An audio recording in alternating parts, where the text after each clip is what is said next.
નમસ્કાર દર્શક મિત્રો, હું છું રૂપલ વણિચિયા. સંપૂર્ણ ન્યૂઝમાં આપનું સ્વાગત છે.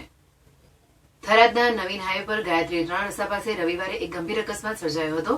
સાંચોર તરફથી આવી રહેલા બાઇક સવારે એ જ દિશામાંથી પૂરઝડપે આવતી સ્વિફ્ટ કારે જોરદાર ટક્કર મારી હતી. અકસ્માતની ભયાનકતા એટલી હતી કે બાઇક સવાર આશરે 10 ફૂટ જેટલો હવામાં ઊંચે ફંગોળાયો હતો.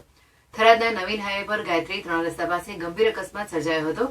પૂરપાટ ઝડપે આવી રહેલી સ્વિફ્ટ કારે બાઇકને ટક્કર મારી બાઇક સવાર હવામાં લગભગ 10 ફૂટ ઊંચે ફંગોળાયો હતો. આ ગમખાર અકસ્માતમાં બાઇક ચાલકને ગંભીર ઇજાઓ પહોંચી હતી. ઘટનાની જાણ થતાં જ આસપાસના લોકો ઘટના સ્થળે દોડી આવ્યા હતા અને ઘાયલ બાઇક ચાલકને તાત્કાલિક સારવાર માટે પ્રાઇવેટ વાહન મારફતે નજીકની હોસ્પિટલમાં ખસેડવામાં આવ્યો હતો. અકસ્માતને પગલે હાઈવે પર લોકોના ટોળા એકત્રિત થઈ ગયા હતા, જેના કારણે કેટલાક સમય માટે હાઈવે પર ટ્રાફિક જામની સ્થિતિ સર્જાઈ હતી.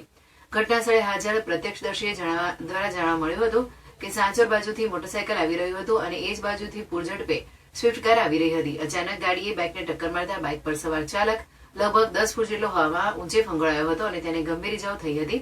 ત્યારે પ્રાઇવેટ વાહન મારફતે બાઇક ચાલકને તાત્કાલિક હોસ્પિટલમાં સારવારથી ખસેડવામાં આવ્યો હતો. અકસ્માતને પગલે હાઈવે પર લોકોના ટોળા એકત્રિત થઈ ગયા હતા, જેના કારણે કેટલાક સમય માટે હાઈવે પર ટ્રાફિક જામની સ્થિતિ સર્જાઈ હતી. પોલીસે ઘટના સ્થળે પહોંચી કાયદેસરની કાર્યવાહી હાથ ધરી છે અને વધુ તપાસ શરૂ કરી છે.